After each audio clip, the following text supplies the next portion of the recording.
সরকারি আইনের ফাঁক, ডিলারের অসাধু উপায়ে দুয়ারে রেশন থেকে বঞ্চিত গ্রাহকরা। আলিপুরদুয়ারের কুমারগ্রামে এলাকায় গিয়ে রেশনের বদলে ইট বালি পাথর ওজন করেই স্লিপ। দোকানে গিয়ে এই স্লিপ দেখালে নাকি পাওয়া যায় রেশন। চাল ডাল শেষ হয়ে যাওয়ায় এমন বিকল্প পদ বলে সাফাই ডিলারের। পদক্ষেপের আশ্বাস জেলা খাদ্য নিয়ামকের।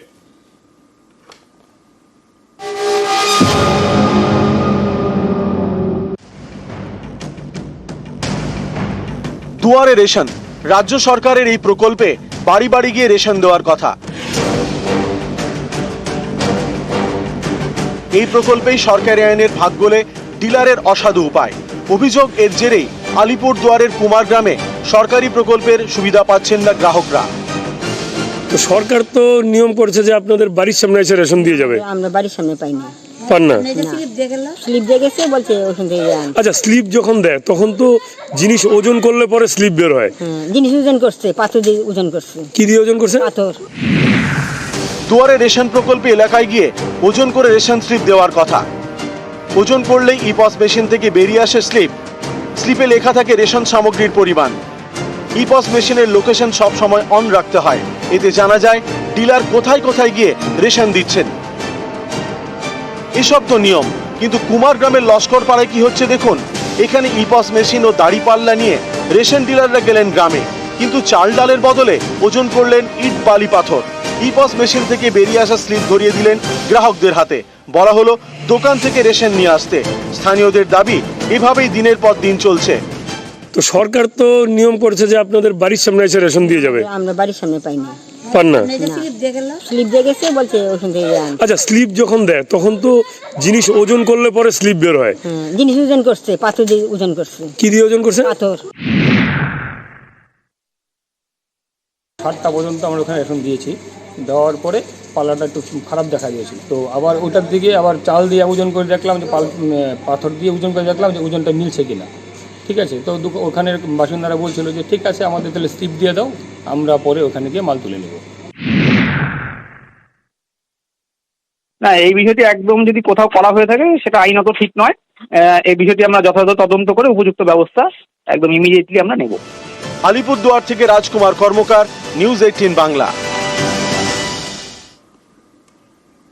রেশনের চাল পাচার করতে গিয়ে পাকড়াও। ঘোলার লেনিনগড়ে গাড়ি সহ আটক 2। চাল পাচারের খবর পেয়ে গাড়িটিকে ধাওয়া স্থানীয়দের। ঘোলায় 45 বস্তা চাল সহ আটক 2 পাচারকারী। খবর পেয়ে দোকান বন্ধ করে বেপাত্তা ডিলার। 2 পাচারকারীকে গ্রেফতার নিউ ব্যারাকপুর থানার পুলিশের।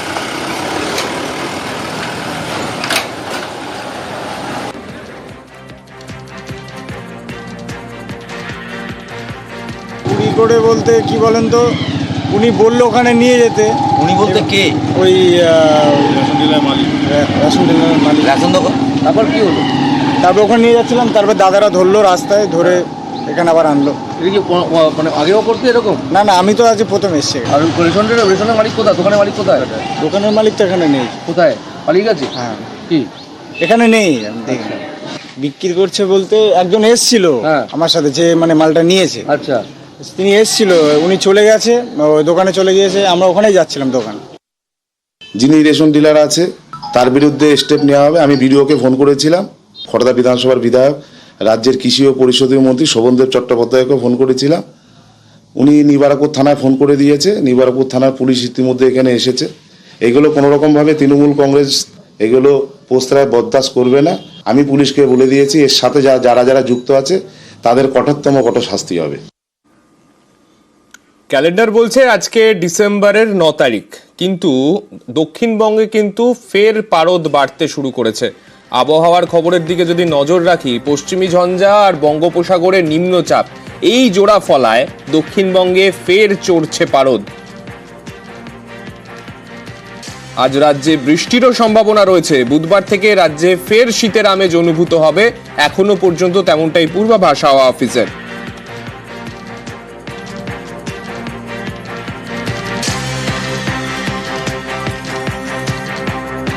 দার্জিলিংয়ে তুষারপাতের সম্ভাবনা। আজকাল তুষারপাতের সম্ভাবনা রয়েছে। পশ্চিমী ঝঞ্ঝার প্রভাবে সিকিমেও তুষারপাতের পূর্বাভাস। উত্তরবঙ্গের 5 জেলায় বৃষ্টির সম্ভাবনা। কাল পর্যন্ত উত্তরে ঘন কুয়াশার সম্ভাবনা রয়েছে। ডিসেম্বর মাসের প্রথম সপ্তাহে যেরকম শীতের আমেজ টের পাওয়া যাচ্ছিল, সেই আমেজে কিছুটা হলেও খামতি এই কদিনের জন্য দেখা যাবে। আমাদের প্রতিনিধি বিশ্বজিৎ আমাদের সঙ্গে রয়েছেন, বিশ্বজিতের কাছে যাব। বিশ্বজিৎ, হাওয়া অফিসের তরফে ঠিক কি জানানো হচ্ছে, এই পরিস্থিতি কতদিন চলবে, আর ঠান্ডা ফের যে বুধবার থেকে পড়বে বলা হচ্ছে, সেক্ষেত্রে ঠান্ডার আমেজটা ঠিক কতটা পাওয়া যাবে?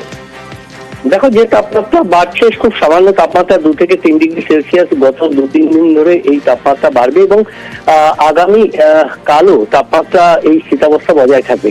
এবং এই যে তাপমাত্রা বেড়েছে, আগামী বুধবার বা বৃহস্পতিবার থেকে এই তাপমাত্রা আবার নিম্নমুখী হবে, কারণ কলকাতার ক্ষেত্রে 15 ডিগ্রি নিচে নেমে আসতে, অর্থাৎ 14 থেকে 15 ডিগ্রি সেলসিয়াসের মধ্যে তাপমাত্রা নেমে আসতে পারে শনি রবিবারের মধ্যে। এবং পশ্চিমের জেলাগুলিতে 10 ডিগ্রি কাছাকাছি এই তাপমাত্রা থাকবে। অর্থাৎ এই যে শীতের যে স্পেল, যেটা কিছুটা ব্যাহত হয়েছে, পশ্চিমী ঝঞ্ঝা এবং অন্যদিকে একটি নিম্নচাপ রয়েছে বা দক্ষিণ বঙ্গোপসাগরে, তার একটা পরোক্ষ প্রভাব, তাতে জলীয় বাষ্প ঢুকছে। এই দুয়ের প্রভাবে যেমন বৃষ্টি হবে, পশ্চিমী ঝঞ্ঝা প্রভাবে উত্তরবঙ্গে বৃষ্টি হবে, পশ্চিমী ঝঞ্ঝা ও দক্ষিণ পূর্ব বাতাসের সংস্পর্শে দক্ষিণবঙ্গে বৃষ্টি হবে, বেশ কিছু জেলাতে হালকা বৃষ্টি। এবং তারপর বুধবারের পর থেকে যে তাপমাত্রা নামবে, সেখানে সপ্তাহান্তে একটা জমিয়ে শীতের আমেজ, কোথাও কোথাও জাতীয় শীতেরও সম্ভাবনা তৈরি হতে পারে। একেবারেই তাই। এবং সেই জায়গায় যখন দক্ষিণবঙ্গের পূর্বাভাসের কথা বিশ্বজিৎ বলছিল, একটু উত্তরবঙ্গের আপডেটটাও নিয়ে নেবো। পার্থ আমাদের সঙ্গে রয়েছেন। পার্থ, উত্তরবঙ্গের কি পরিস্থিতি বর্তমানে রয়েছে?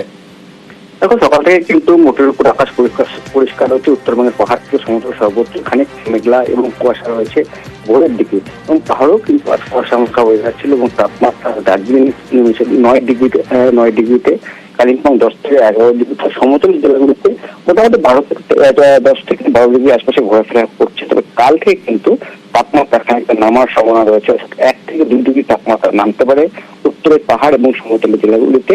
এবং সব মিলিয়ে কিন্তু শীতের যে আমেজ, তা কিন্তু যথেষ্ট উপভোগ করছেন পর্যটকেরা। একদিকে দার্জিলিং এর মেয়াল যেমন জমজমাট, অন্যদিকে কালিম্পং এর ডেলো, সেখানেও কিন্তু সকাল থেকে আমরা দেখছি পর্যটকের ঠিক ভিড়। ধন্যবাদ পার্থ।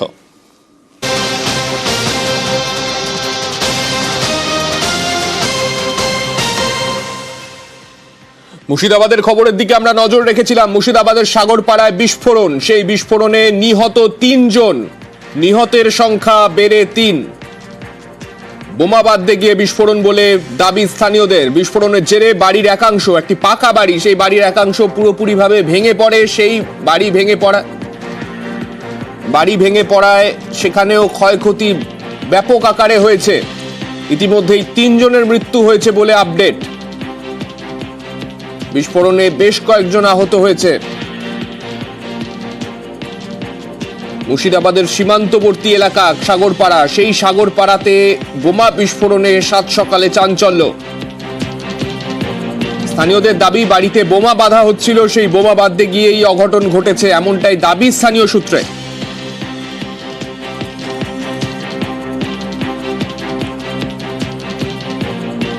মৃতের সংখ্যা ইতিমধ্যেই বেড়ে 3 হয়ে দাঁড়িয়েছে। 3 জনের মৃত্যু হয়েছে এই ঘটনায়।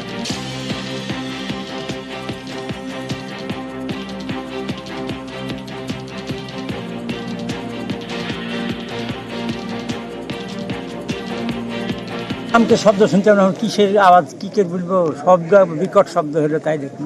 সকালবেলা কি শুনলেন? এখন কি বলছে মানুষে বলছে যে বোম বানছিল, তাই বোম, বাড়ির ভিতর বোম বানছিল বোমা। রাতে একটা হঠাৎ সাউন্ড আসে, বিশাল সাউন্ড। তারপরে আর একজনকে যাই পাশে দেখছে, একজন সাগরুল বলির নাম, ওর সাথে এক ছেলে, ওকে ধরে নিয়ে চিল্লাছে বাঁচাও গিরি। তোর দেখলাম এই হাফ টাক নেই। কি অনুমান করছেন, ওই বাড়ির ভিতরে কি বোমা বাঁধা হচ্ছিল? মনে হয় না, হলে কেন ওই যে সাউন্ডটা ওখান থেকে হয়েছে, না এত বড় একটা বাড়ি সাথে করে পড়ে যায়। আচ্ছা, যাদেরকে আপনি চিনতে পেরেছেন তাদের কি এই গ্রামে বাড়ি? হ্যাঁ, এই গ্রামে বাড়ি। যে খবরের দিকে নজর রেখেছিলাম সকাল থেকেই, মুর্শিদাবাদের সাগরপাড়ায় বিস্ফোরণ, সেই বিস্ফোরণে ইতিমধ্যেই 3 জনের মৃত্যুর খবর সামনে আসছে।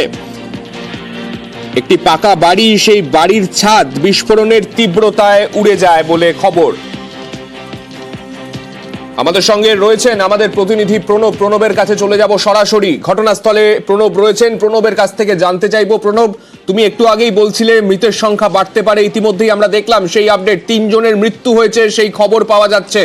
বিস্ফোরণের মূল কারণ কি জানতে পারা যাচ্ছে, এবং এখনো পর্যন্ত ক্ষয়ক্ষতির পরিমাণ কতটা?